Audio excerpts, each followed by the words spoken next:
आज बनवलाय मस्त असा शिळ्या चपात्यापासून स्नॅक्स। घरातील लहान मोठे सर्वांना अगदी मनापासून आवडेल। तर तुम्ही या उन्हाळ्यात नक्की करून बघा।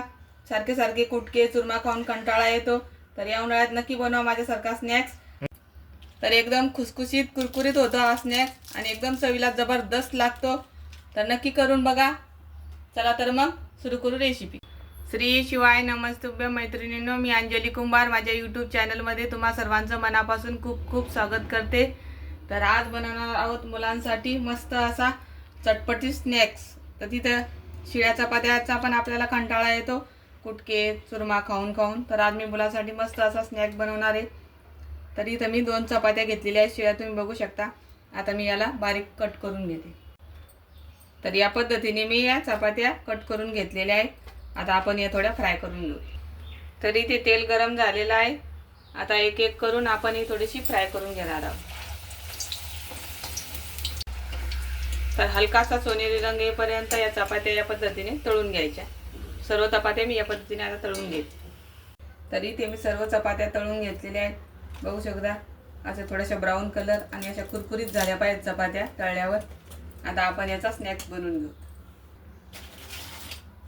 तर इथे मी या अगोदर सर्व चपात्या थाटीमध्ये टाकून घेते।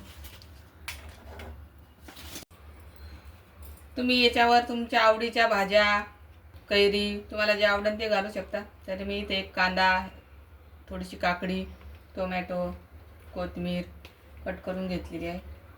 तर या पद्धतीने थोडं थोडं सर्व चपातीवर घालून घ्यायचं। तर काकडी घालते थोडी थोडी, चवीला अगदी अप्रतिम लागते।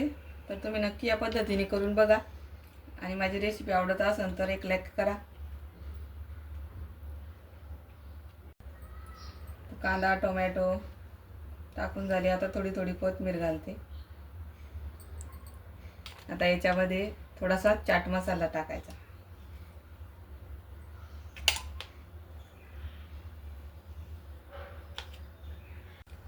थोडंसं लाल तिखट,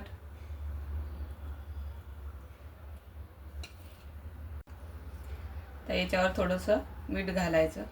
इथे मी काळं मीठ घेतलेलं आहे, तुम्ही साधं मीठ पण वापरू शकता। आता या स्नॅक्सला अतिशय चविष्ट आणि खमंग बनवणारा आपली शेव भुजिया। तुम्ही शेव भुजियाऐवजी तुम्हाला आवडतील ते शेव पापडी, तुमच्या